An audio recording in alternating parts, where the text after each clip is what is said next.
নীলফামারীতে বাড়ির উঠানে ২০ ফুটেরও বেশি উঁচু গাঁজা গাছ। যৌথ বাহিনীর অভিযানে জব্দ হয়েছে ২টি গাছ।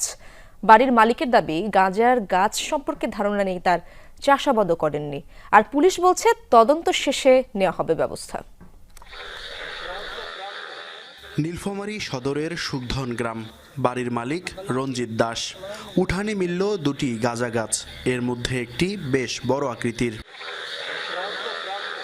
গাঁজার বড় গাছটি 10 ফুটেরও বেশি উঁচু, ছড়িয়েছে ডালপালা, সেটি ঠিক বাড়ির উঠানে। অপরটি ছোট আকৃতির, টয়লেটের পাশে।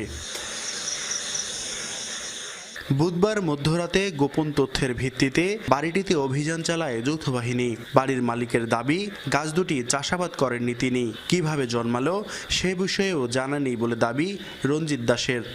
এই গাছটা আমরা কোনোদিন পালিও নাই, আর আবাদও করিনি, আর জানিও নাই। গাছ শাক সবজি ফেলা ছিল, তার সঙ্গে আসছিল, পরে মানুষ চিনে, আমি তাতে ডাল ডুল ভাঙিয়েও দিছি নষ্ট করার জন্যে। পরে বাড়ির বৌমা গেলে কয় যে কাটে না, খড়ি হবে, গাছটা মোটা হবে, এই জন্যে আমি ওই গাছটা ভাঙিয়ে নিই।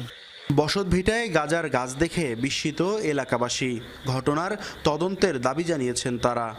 আমরা সবাই মিলে, পুলিশ, সেনাবাহিনী, আমরা গণ্যমান্য ব্যক্তি সবাই মিলি এই গাছগুলোকে উঠাইয়া আমরা থানার হেফাজতে দেই। কে গাছ রোপণ করছে তা এলাকাবাসী অবগত নয়, যে রোপণ করে থাকে তার দৃষ্টান্ত শাস্তি হোক, এই কামনা করি।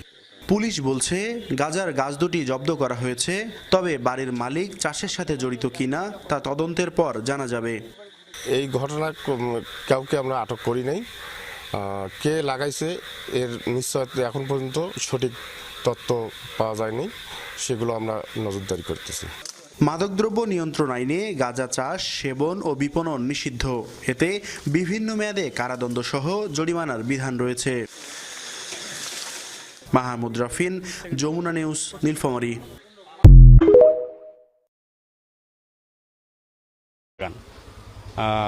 মোটামুটি 6টা গাছ লাগান এবং সেগুলো দীর্ঘদিন ধরে এগুলো পরিচর্যা করে আসছে।